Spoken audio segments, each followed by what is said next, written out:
Huyu mwanaume nilimkuta hana anything hivi. Nikampenda, nikamlisha. Kwanza ile kitu niuma sana ni hivyo, unapata mtu dem na watoto wake anajilelea. Inafikaje to a point juu umepata pesa unadharau watoto? Watoto wali accept mtu. Pole. In 2013, Monica Kamau met a man, fell in love with him and hoped that she would raise a family together with him. But nothing prepared her for the drama that she was to face in this marriage. She did see the red flags, but she hoped that through prayer, she was going to change this man. However, that was the complete opposite. And today she's here to speak for the first time about her experience and tell us exactly where we can come in and support her. Karibu sana sana sana to the show. Asante sana Yvonne. Tuambie Monica, unatoka wapi? Uko na background iko vipi kule nyumbani when you were growing up? Mimi naitwa Monica. Wambui.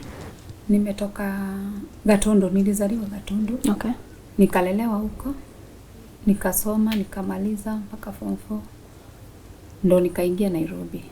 Yeah. Nairobi ni job nikamkufanya ama ilikuwa? Nairobi venye nilimaliza tu shule ndo nilijipata Nairobi. Nilijipata tu, nilikuwa mdogo sana, nilikuwa 18 years. Okay. Nikafanya kazi ya hoteli na nikapatana na mchumba wangu wa kwanza. Yeah. How was that like? Nini kilikudraw kwa huyu mtu na how was the process? Huyu jamaa, niite jamaa, he was so kind. Okay. Yule mtu ukimmeet at first,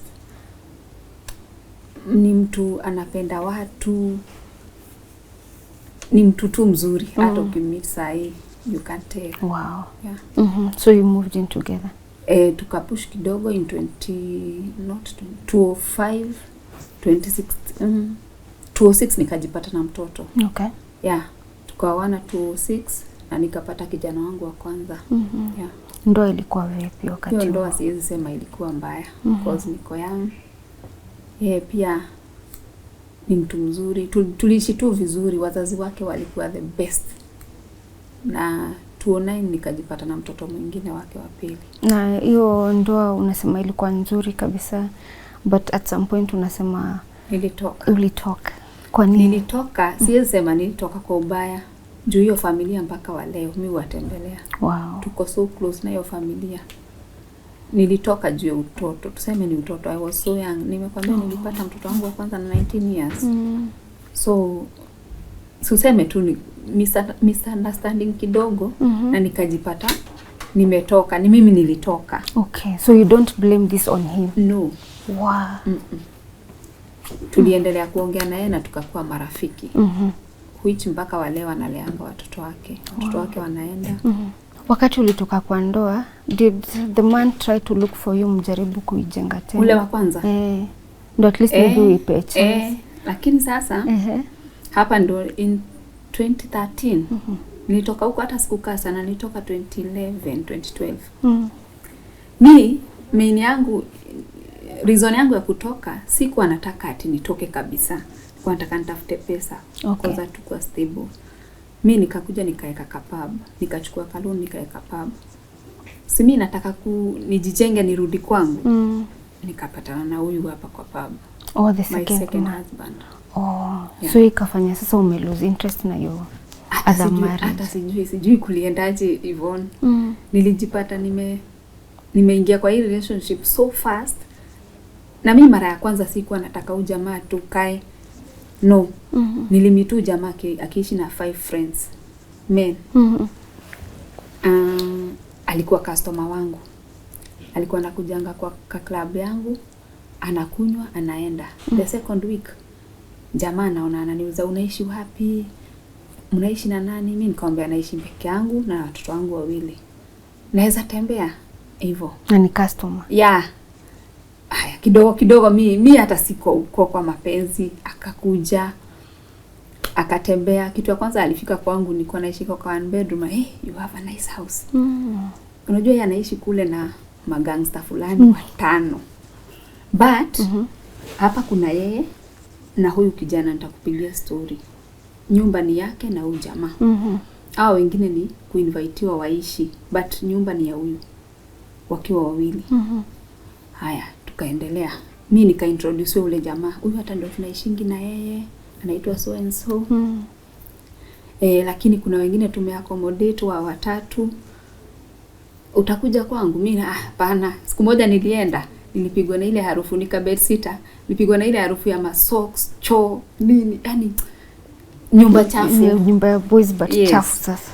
Like the second month, naweza leta nguo kwako zifuliwe. Sasa ashaanza kuwa rafiki na ni customer pia, utaki kumlose. Naweza leta nguo kwako zifuliwe. Zinafuliwa na wewe sasa? Kuna mtu nilikuwa na mama wa kuniangalilia watoto because by that time watoto wangu hawakuwa wakubwa. Sasa anakuja kidogo na zile nguo amekuja nazo ana change na hizi safi, anaacha zile chafu. So alimove in hivyo. Okay, bila wewe hata kujua. Sasa tuna move. Mimi sikujua. Jamaa tukaishi. Sasa si amekuwa bwana wa ukweli. Bwana wa kujiforce. Yeah. Saa hii naongea na ule my ex husband na hataki. Huyu mtu mnaambia nanga nini, simuliachana. Siku moja akagrab simu. Saa hiyo wako hapo kwa pub yangu wakiwa na hako kajamaa. Akachukua akamtukana. Wewe uliacha watoto wako, unajua wanalelea wangu na nani? Na unapiganga simu kama nani? Nikamwambia usitukane huyo jamaa cause bado ananisaidia kulea watoto. Hapana, hata mimi naweza walea. Allah. Haya. Siku feel poa, but pia huyu jamaa kuna venye nilikuwa namuuliza kitu ananikasirikia. Red flags zilikuwa zishaanza Yvonne. Okay. Ningemuuliza kitu kama hiyo, alikuwa ananikasirikia the whole day, hata niongelesha. Hata hiyo siku atakuja kwangu. Remember, the bed sitter hajaachilia. Anaishi kwangu na kabel sita bado kako. Wakiwa na huyu jamaa bado wanaenda kule. 2013 ikiisha, tukiingia 2014, nataka kukuoa. Nikasema wacha nijaribu hii marriage. Nini ilikuwa inafanya ubelieve bado hii marriage itawaka? Mimi na wanga naamini Mungu sana. Okay. Kwanza hiyo time nilikuwa nisha join Winners Chapel. Nilikuwa namuombeanga. Juu sasa alikuwa ananiambia, naona ni mtu akona maono. Sasa hiyo ako ka job analipwa 10,000. But 10,000 auoni hata 2014 venye alisema anataka tuone officially. Sasa hiyo sijulikani hata kwao. Ndio tukaendanga kwao mara ya kwanza. Ujue wazazi wanaishi hapo tu karibu. But anionyeshani na wazazi. Tulikuwa tunaishi estate moja. Alinipelekea shosho yake. Shosho yake tukaonana, akani-approve, endeni muone nini. Tukarudi Nairobi. Sasa hapa akaona ameshinda. Yeah. Tukaishi 2014. Bado nafanya pa yangu. Nilikuja nikaifunga kitu 2014 mwisho. Ni nini ilifanya ufunge? Ndio nifunge alianza vitisho sasa. Kama utafunga hiyo nitakuacha. Na ujue hapa ndo natoa food. Na hata kusupport. Atoi, lakini sasa ashaanza kukuja na kamaziwa na mkate. Tangu tuende kwa shosho yake, kamaziwa na mkate. Kumbe huyu mtu ni wale atakukue na pesa yako. By that time nilikuwa na pesa. Nilikuwa nasomesha watoto. Although ule ananisupport kidogo, nilikuwa nasomesha watoto, tulikuwa tunaishi poa, nyumba nalipa. Hata hii nyumba naweza lipa, kwani nyumba ni ya pesa ngapi? Nikamwambia sawa, anza na hii, anza kulipa nusu. Na mimi natoa nusu. Na hivyo ndo alifanya. Venye aliona anaweza lipa nusu, alianza kuharass customers wangu. Akipata nikiongea na mwanaume, anamsukuma na huko. Na wewe ni nini unashindanga tu hapa? Hakuna baa nyingine? Utakufukuzia customer. Walifukuzwa hivyo. Baa yangu iliisha hivyo.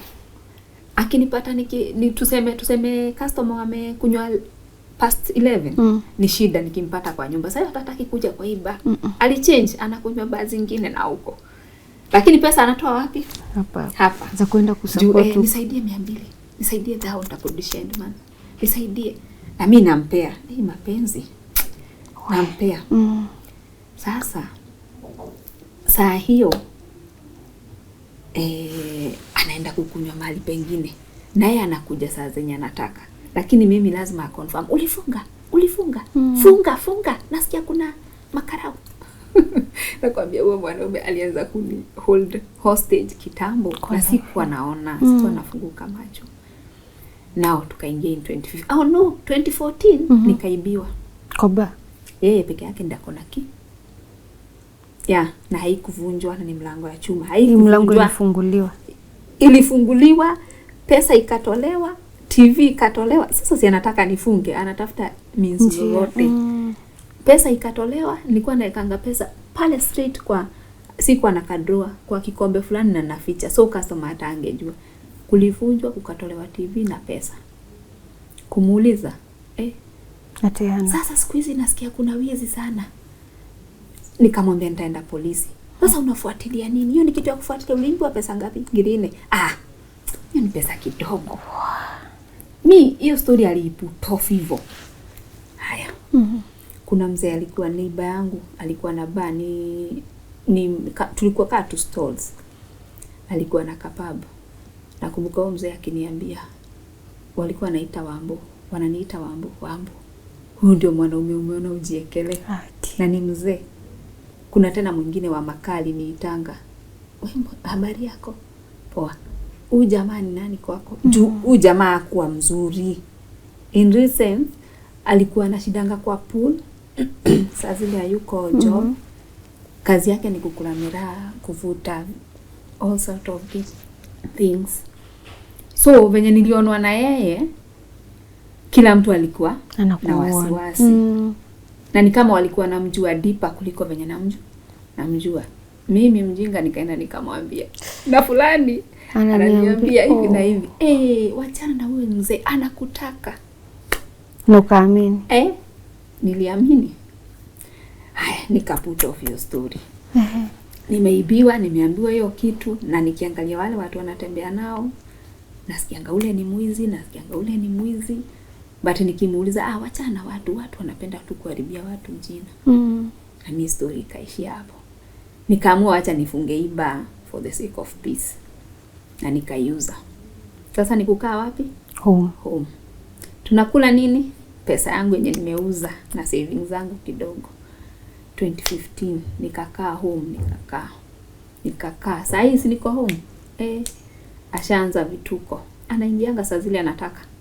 Na nikimuuliza, wewe unaniuliza na nilikujulia wapi? Sikuwa kwa ba unauzianga nani?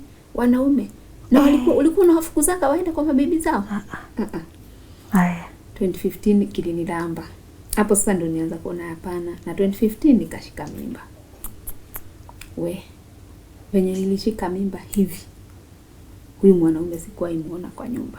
Especially venye ilifika kitu ya kuonekana. Mimi nakuanga allergic na mimba. Mimi hata sitakangi kukaribia mtu ako na mimba. Nasikianga bibi. Huyu mtoto ni wake. Yes. Hajai kuwa na connection na huyo mtoto mpaka saa hii tunaongea. Nasikianga bibi, mimi hata sitakangi mimba. Saa hii ameanza kupata tu pesa. Kuna boss alikufa. Mwenye alikuwa amemwandika. So clients wote aliachi. 2015 ameanza kushika tu pesa. Mpaka ametuhamisha. Tumeenda in a big house 2 bedroom na niye analipa. Lakini kila kitu ni yangu kwa nyumba. Ashaanza kuona hizi vitu nataka tuzichange. Nini yako hapa? Pelekea mama yako, peleka ushago. To upgrade. Sio ku upgrade, anataka vitu zake. Na hivyo ndo nilifanya. Nilianza kutoa moja. Change hii carpet. Uza ama upeleke kwenye utapeleka. Na hivyo ndo nafanya. But hakuweza sana 2015, 2016 nikapata mtoto. March. Haya, kupata mtoto. Before nipate mtoto. Anakujanga saa 8 asubuhi. Niko miezi ya 9 na 8. Anakujanga saa 8 asubuhi. Saa 8. Sasa hiyo naingia saa 6. Si yako na pesa zini ana provide. Sasa pesa zangu zimeisha. Ndio mwezi ishi kukula zile pesa. Zimeisha, sina pesa. Sasa hiyo wakati mwanaume ashaingiza true colors zake. Alikuwa analala nje. Nikimuuliza ulikuwa wapi? Nilikuwa nimeshikwa. Siende hata Kasarani ukaulize kama sikuwa nimeshikwa. Mimi na ujinga wangu napanda Kasarani. Naenda nauliza bwanangu hajakuja kwa nyumba jana. Sasa hiyo si ni Monday ama ni Sunday. Naenda nauliza jana mlishika mtu fulani, anaangaliwa. Hakuna mtu kama huyo madam. Umepanda huko kote na mimba. Ni yake okay, nilikuwa naona tu ni uongo but naenda kuconfirm. Nikapata mtoto. Okay, mtoto siwezi complain, nilititiwa vizuri ile ya narcissist na love bomb. nilititiwa vizuri juu nilikuwa nakula poa, niliandikiwa mtu wa kunifulia, mtu wa kututunza. But sasa yeye hayuko. Yeye anachanga tu pesa. But anaye ako allergic tu mtoto mdogo. Kwanza usiku. Sasa. Usiku sasa ingelala kwa hiyo kitanda. It's either nyinyi muende. Okay. It's either nyinyi muende kwa kitanda ingine ya watoto, bedroom ya watoto. Ama yeye alikuwa hivyo, ama alale chini, ama nikimuuliza kwa nini unalalanga nje? Nalanga juu ya mtoto. Mimi unajua mimi sitakangi hiyo kilio ya watoto inani affect. Hapo sasa ndio alianza kunimistreatia watoto wangu wawili. Akileta hii katoto sasa kameanza kugrow, akileta kitu na hii nimesema ni ya huyu mtoto. Namuuliza na hawa acha nao. Na sasa hiyo aniambii mbele yao, ni manipulator. Hata niambia mbele yao. Tukienda bedroom le, si wanakuanga na baba yao. Kwani umwambiangi wanakulanga? Sasa 2017 pesa imeingia. Akona pesa. Ametuhamisha sasa, ametupeleka nyumba nyingine better, flat nyingine. Ameweka mpaka wifi. Hapo sasa ndo nianza kufunguka macho. Juu nashindanga kwa nyumba nikiwatch. Nikaanza kufunguka macho. But hapo sasa ameniwekea mpaka kazi. Lakini kazi unawekewa na conditions. By saa fulani ukue kwa nyumba. Na ujue, tuseme kama ni kazi ya maziwa umeweka, hiyo time nilikuwa nimeweka kazi ya kuuza masmoki, vitu za farmers. Ni saa gani inakuanga na kazi? Si ni jioni watu wakitoka job. But amekuwekea limit. Saa fulani nataka ukue kwa nyumba. But yeye hayuko. Lakini lazima atapiga simu. Now, mahali nilianza kususpect tu jamaa hayuko sawa. Wacha nirudi nyuma kidogo. Tukijuana ile time niko na bar alikuwa anatakanga nyuma. Nikakataa. Like the first time mlikuwa mmeagree mtakuwa intimate. Yes. That was his request. Yes. Juu ilifikanga mahali sasa siendi kwao. Juu huwa mai ujanira sheria, miaka inasonga, nimepata mtoto amegrow. Wazazi wake wakamwambia twende. Tukaenda, lakini ndio twende. Vitisho zenye nilipata, ambia babako hata hiyo rurashio sikuji akanso. Na sasa imebakisha wiki. Mwambie akanso akinalia na mbeg. Hiyo time ilikuwa yule wa kulia. Tukaenda rurashio. Hata siku ya rurashio kale kajamaa, turudi nyuma kidogo, kale kajamaa, kale ka bed sitter bado kako kwa story yetu. Anakujanga, lakini mimi sijuangi yuni nani. Anakujanga kutembea home? Yes, kwangu kwa nyumba. Anakuja, unaona akikuja, tupike hii, fulani anakuja tupike hii, ama watoke waende wakakule nje. So yani alikuwa anagojewa. Si ni a friend. Okay. Si nilimkuta naye, so ninajua ni best friend yake. Na ni friend mpaka tukaendelea na maisha. Rurashi yangu, nani alikuwa wa kwanza kuinvitiwa? Deka jamaa. Na deka jamaa hakuangi na bibi. Nikimjua alikuwa amewekwa na mama. Na alifukuzangwa. So anaishi tu. Hayuko married. But mpaka kuna time nilimuuliza, na mbona uliamua kutembeanga na bachelor? Si hata utafute mwanaume ameoa. Kwani watu wameoa ndo wako na nini? Haya, rasho ikafanyika. The friend alikuwa alale kwetu. Lakini walienda kulala na huko sijui wapi. Na my husband. Wakaenda wakalala, the following day walikuja. Sijui ilikuwa after party. Yenye mimi sitakikani niende na rasho ilikuwa yangu. Juu nakumbuka kulikuwa na gari fulani na hako ndo kalikuwa kanaendesha. So nilifikishwa na watoto wangu na wakatoka wakaenda. Haya, mimi sishikanishi hizi vitu. Haya, tukaendelea 2020 now. In 2020 venye gari iliingia, nani alikuja kutufundisha gari? Deka jamaa. Amekuja kuishi kwenu? Yes. Amekuja kuishi juu alikaa karibu mwezi. Mpaka ilifika mahali nikasema nitaenda ndio jamaa aende. Sasa hapa ndio nilifunguka macho kabisa na nikajua huyu jamaa anakuanga nani kwake. Juu sasa amekuja kutufundisha gari. Mimi sikuwa najua gari kabisa. So anifundishe nikiendaga driving school.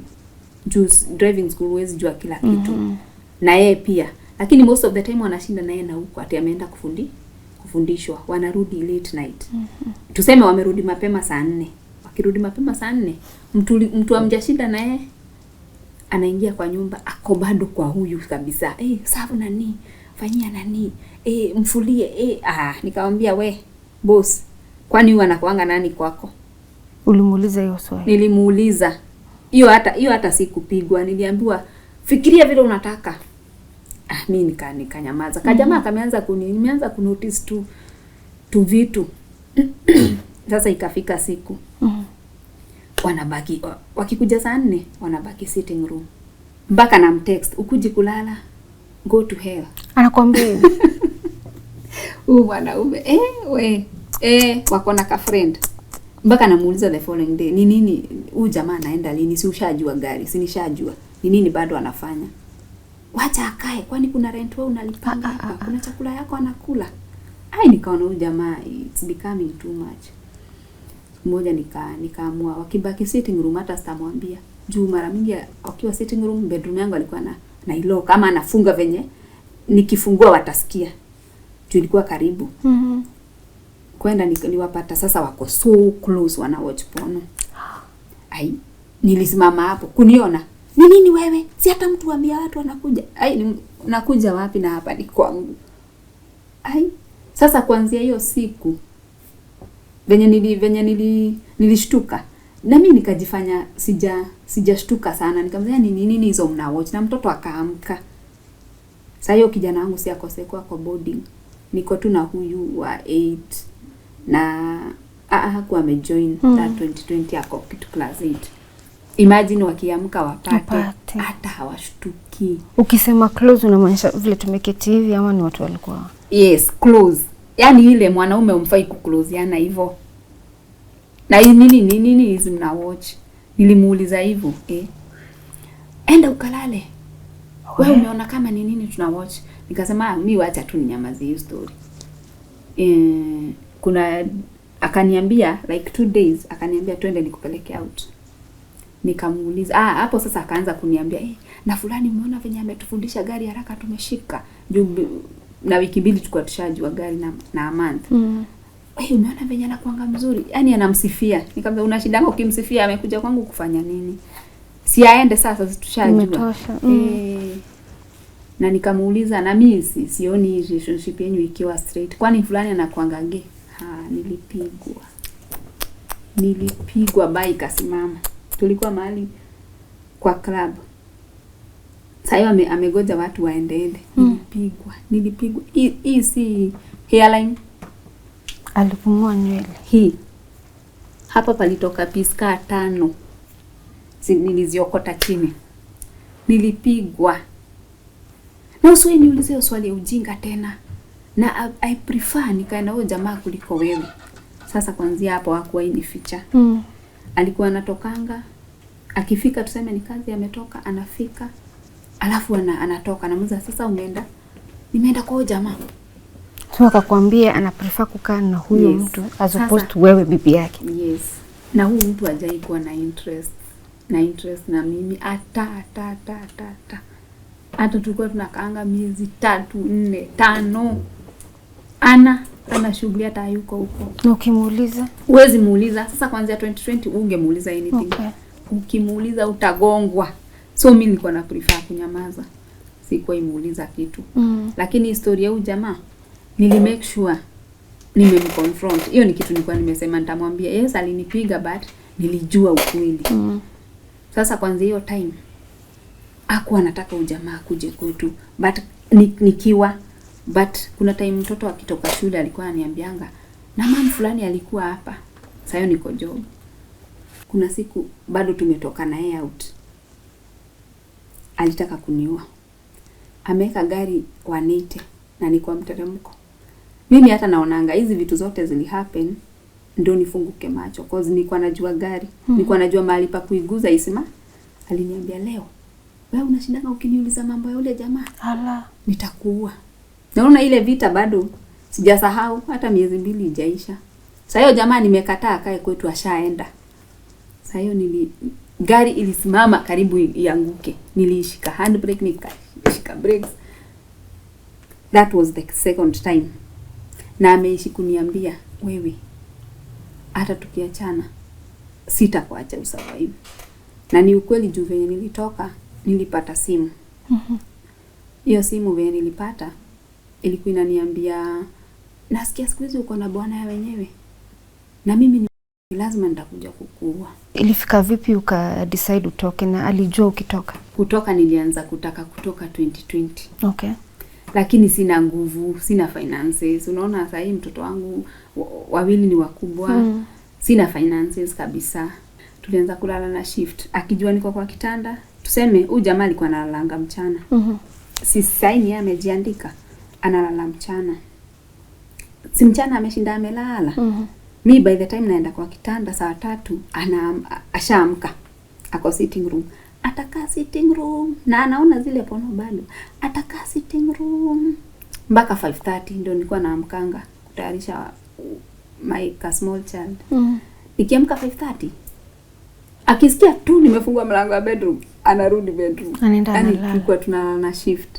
Ilikuwa so hii 2023 yote mlikuwa mnaishi kama brother na sister kwa nyumba. We na kuongeleshwa na mateso na vita. 2023 ndio imekuwa hell mpaka nikaambia Mungu natoka vile niko. Hiyo siku yenye ulitoka ilikuwa ndio nikuje nitoke. Ameninyamazia miezi mingi mpaka saa hii maisha yangu iko hatarini. Na huyu mwanaume hii 2023 si mara moja amenishikia kisu. Na ana make sure tuko na yeye kwanza December ndio tukuje tuendee gari na yeye. Hata nakumbuka tukienda Mombasa tulikuwa tunaongeleshana na ni gari tumeendea. Aniongeleshangi. Siku moja ilikuwa watoto wakirudi shule. Third term. Kijana wangu alikuwa bafu anaoga. Sasa nasikia huyu mwanaume ajaniongelesha kama miezi 5-6 na huko. Ako bafu anaoga. Na huyu mwanaume akujangi sitting room hata kukula. Siku hizi nimpelekee chakula bedroom ama usimpelekee hata atakupelekewa anataka ajiserve. Haya, mtoto wangu akiwa bafu na ni mtoto mkubwa 17 years. Akamtolesha bafu. Nani ako bafu? Toka nataka kuingia kwa choo. Ai mtoto wa 17 years surely ni mtoto mdogo atajifunga tawel atoke uingie. Si utulie na bado kuna choo ingine nje. Toka nataka kuingia. Hiyo haikuniuma sana. Iliniuma but nilisema sitaongea. Juu huyu amekuwa akigoja niongee na siongei. Alikuwa anafanya vitu mingi na siongei. Haya. Mtoto akatoka. Nimekwambia wako discipline. Alitoka, alimwambia ngoja kidogo nioge uso. Toka hivyo na sabuni, toka nataka kukojoa. Mtoto akatoka. Akasimama aliyetoka amejifunga tawel hivi. Akasimama hapo kando. Mwanaume akaingia choo, akamaliza akatoka. Alikuwa kila wakati akiingia bedroom mlango, yani kubang bang. Yani hata tulikuwa tunamuitanga dobanga. Ndio dobanga amekuja. Haya. Mimi nilisema Mungu nipe nguvu. Hapa nilikuwa na survive na maombi. Niambia Mungu nipe nguvu nisiongeleshe huyu mwanaume. Juu namuonanga venye yako na ukali. The following day kijana wangu akamaliza kuoga, nikampeleka shule. Hapo ndio tulipewa 5,000 tukaambiwa hizo zingine sijui tutafute wapi. Na aniambia hivyo mbele ya mtoto. Mtoto nimemzidikisha ameenda. Nikarudi. Hiyo siku hata hakulala. Kuja the following day mimi nikaamka nikaenda kazi. So hata hatukuonana. Haya. Kijana wangu mwingine huwa akaingia bafu. Ile katambia ya juzi. Na ana time tu venye wameingia. Anasikia mtu amewasha shower ndio anataka kwenda choo. Akarudia the same thing. Toka. Kwanza huyo hakuwa anasikizana. Hakuwa anampenda na sijui ni kwa nini. Toka. Wacha nijifunge tawel. Toka hivyo. Hata sisi hata huyu ni mamako na mimi ni mwanaume. Toka hivyo. Mwambie ngoja ajifunge tawel. Sasa hapa nilisema ni too much. Ngoja ajifunge tawel. Wewe na huyu nani amekuongelesha? Nikanyamaza. Kijana wangu akatoka akasimama kando. Nakwambia alikuwa anauliza atatoka hiyo choo saa ngapi. Wewe nani alifika sasa kitchen. Niko kitchen nimefika saa hiyo naosha tu vyombo wangu nipike. Nani amekuongelesha? Wewe na wewe unakuanga kama nani kwa hii nyumba? Ni nini unafanyanga? Alinitukana mbele ya huyo mtoto, alinitukana. Mpaka hapo kadogo. Ona venye uko. Mtu hata anaweza jua mbele na nyuma. Nilikuwa huge kidogo hata nimekuwa nikifanya exercise ni cut. Wewe hata mtu anaweza jua mbele na nyuma. Na umenona kazi yako huku ni kukula. Nini nyingine unanisaidianga nayo? Alitukanana.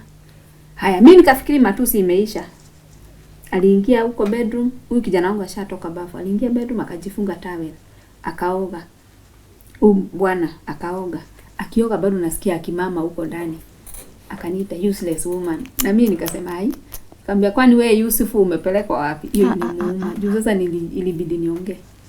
Nikiwa kitchen nikiosha vyombo, nilisikia bucket ya maji. Ilikuwa huko bafu nimechotelea na nimefunika. Ya 20 liters. Ilikuja imenipitia hapa. Nilisikia kaa bomu kwa ukuta. Ilikuja imepita na hapa mpaka saa hii pana umanga. Hapo sasa ndo akarusha. Kumbe mzee akitaka kutoka alikuwa anatafuta issue ndo atoke aende. Si wale watu watatoka tu. Lazima ataleta shida ndo atoke.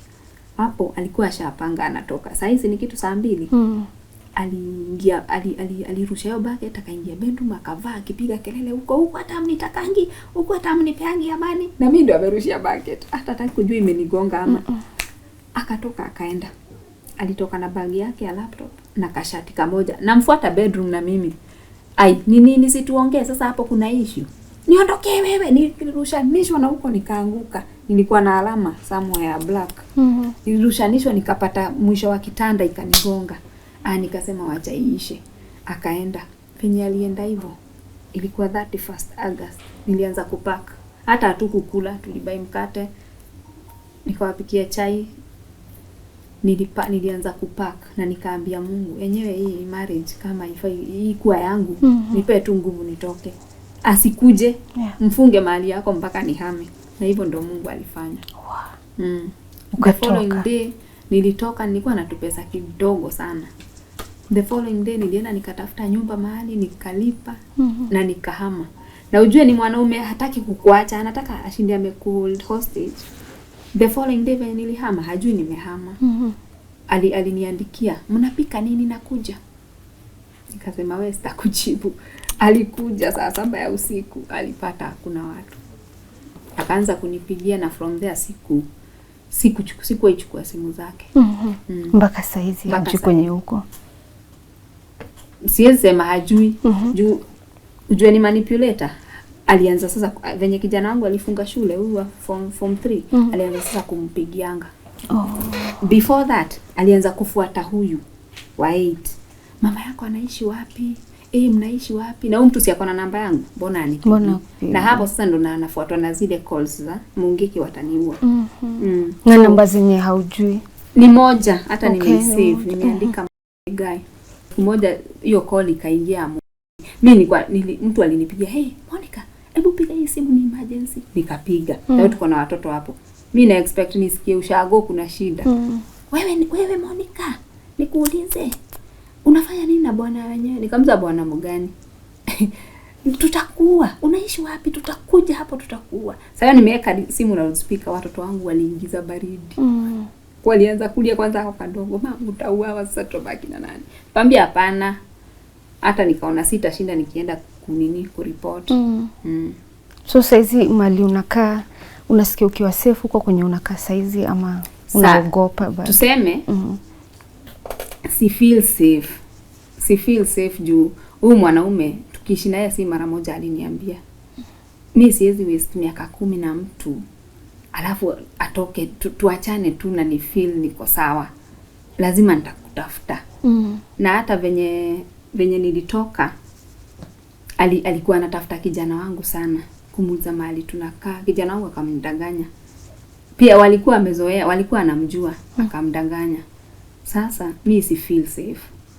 Juu si mara moja ujamaa alitaka kuniua hata na gari, si mara moja alinishikia kisu.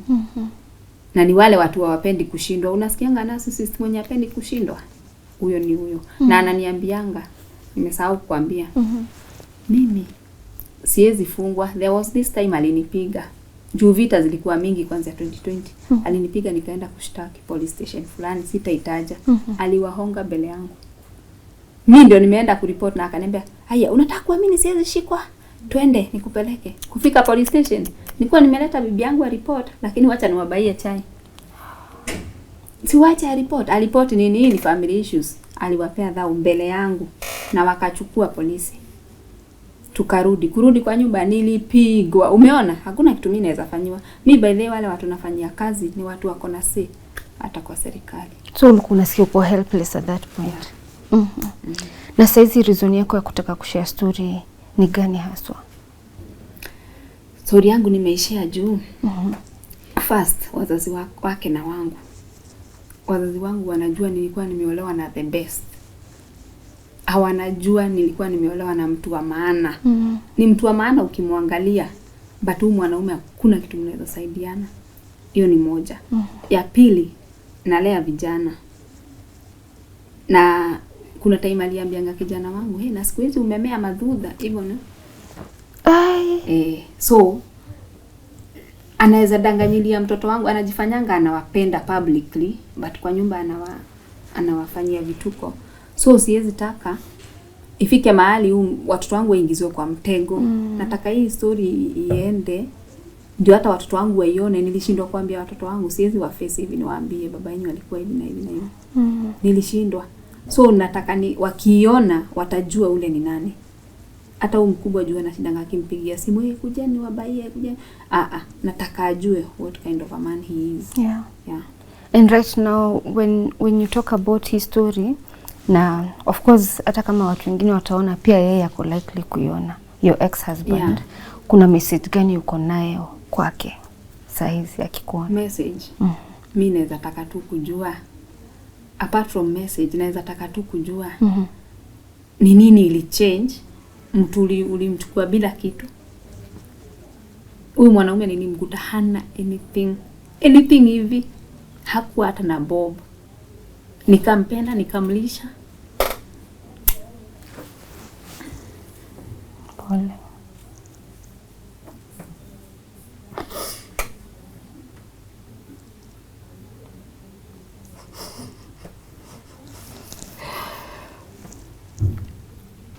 Mimi nataka tu kujua. Kwani alisahau mahali tulitoka? Alisahau juu kusema ukweli nilimsaidia sana. Pole sana. Pole. Kwanza ile kitu niuma sana ni hivyo unapata mtu dem na watoto wake anajilelea. Inafikaje to a point juu umepata pesa unadharau watoto. Watoto wali accept mtu. Nakumbuka venye alikuja kwangu nilikuwa na bed moja ya 4. Ndio tuko tunalala sisi wote. Na hakuna mtoto wangu aliwahi complain. Ilifikaje mpaka akaanza kunidharaulia watoto. Inakuuma sana. Sana, hiyo ndio patu niuma sana. Pole Monica. Asante. Sasa unataka mtu yeyote mwenye anaangalia hii story aweze kukusupport kivipi? Support ya kwanza naweza taka ni kuwe safe. Juu hata mwanaume akiona nimetoa hii story, maisha yangu iko hatarini. Najua maisha yangu itaikuwa sawa after hii story. Juu ni mtu jifanya ako na watu wakubwa serikalini, anafanyia mahesabu. Naweza taka mimi nikuwe protected. Kitu yote isinifanyikie. Juu hata kuna time aliniambia hata nigonga na gari. So sijui kama atatumana nigongwe. Maisha yangu iko hatarini. Another thing ni kama kuna mtu anajua children rights. Anisaidie. Mtoto wake amsupport fully. Juu hata hiyo miezi nilikaa apart. Kuna siku nilimtext nikamuuliza, unatoanga wapi nguvu ya kukula unashiba na unalala kama ujui mtoto wako anakula nini? Aliniandikia, peana mtoto wangu. Patia huyo kijana wako mtoto wangu aniletee. Na hapo ndo nilidecide kumpeleka. So hata sijui kumwendea itakuwaje. So mtoto wako wako na yeye sasa? Wako na yeye. But still mtoto analia anataka kunirudia. Na mimi najua mtoto akiwa kwa shosho yake anafaa kuwa sawa. Hafai kuwa na shida. So sijaelewa kwa nini mtoto anataka kunirudia. So hapo ndo mko. Hapo sasa kwa children rights kama kuna mtu anaweza nisaidia nipate provide huyu mtoto akiwa side yangu itakuwa safe juu hata huyu mtoto venye ana grow na hao marafiki zake. Si unaona mtoto wangu maisha yake itakuwa hatarini pia. Hata mimi sitakuwa na amani. Okay. You know the main reason umesema unataka kushare story yako. For the people who are watching this story, you've had the kind of pain that Monica has gone through. Akona watoto watatu, 3 boys, that she needs to be stable to provide for them. But right now, as she speaks, her life is in danger. Are you there? You're a legal officer. You're someone who can support her to get all her children together so she can raise them the best way the mother knows how to do that. Mtu mwenye anataka kukusupport na angependa kuget in touch na wewe ajue vile what kind of help unataka na uko na mahitaji gani atakupata vipi? Atanipata through 0722 55 9974. Okay, na itakuja na jina gani? Monica Kamau. Please reach out to her through the number that we shall put on the pinned comment. And thank you so much for staying with us till the end of the show. My name is Yvonne Kawira. Always, we appreciate your support. I've come across a story by Monica Kamau, your ex-wife. Yeah. And she's also saying that since she left the marriage, she has been receiving threats. So the reason to why I'm calling you is to find out whether these are facts from your end, to just give you a chance to give your side of the story. Threats from who? From a certain number, she says it keeps saying that it would take her life and that they would track. The number? She has saved it. We can share it with you. Okay, Yeah. please give me the number. Okay, and to just make sure that from your end, is there anything that she should be worried about? About the threat, it's just drama. Tell her to report to the police. She has a number. The police can trace this person. Okay. So all this is just drama. Okay. She needs money. Yeah, just drama. Oh, and if she takes Tell the... her, report the issue to the police. Okay. Is she assured of getting maybe child support from you? Only for my son. Only for your She has son? 2 other kids. Only for my son. Uh-huh. And Yes. finally, is she assured of her safety? Because she's saying she's fearing where she's staying. Has she reported From the your issue to end. the police? Has she reported the issue to the police? So far, she hasn't, because she says the last time she tried to report, it was not successful. It's drama. She stole from me everything, including my clothes, yes? I didn't report her because I didn't want her to be arrested. She stole everything. Everything, including my clothes and my shoes. I did not report her. I don't want anything back. You see, she brought the kid herself. No one told her. Then she went to Mombasa. Yeah? So if she feels that she's threatened, report to the police the number. The police can track the number. Okay. This is drama, sympathy votes. Yes. Okay. If your life is in danger, you just report to the police. Okay. Simple. The police can track the number. All right. Yes. Okay, we will give And her that about the money, information. my son is okay. The other, no. Yes. Okay. Yes. Thank you so much for that, and Please, we before taking these stories, just look at the person and see if what she's saying is making sense. Yes, this is that drama. okay. Yes. All right. So Thank you tell so her to much. report to the police.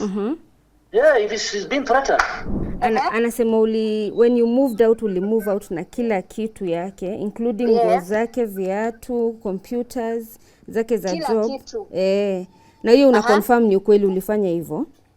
Nilifanya. Aya, akasema pia that hataki nguo zake na viatu na hizo vitu si important kama laptop yake na vitu zake za job.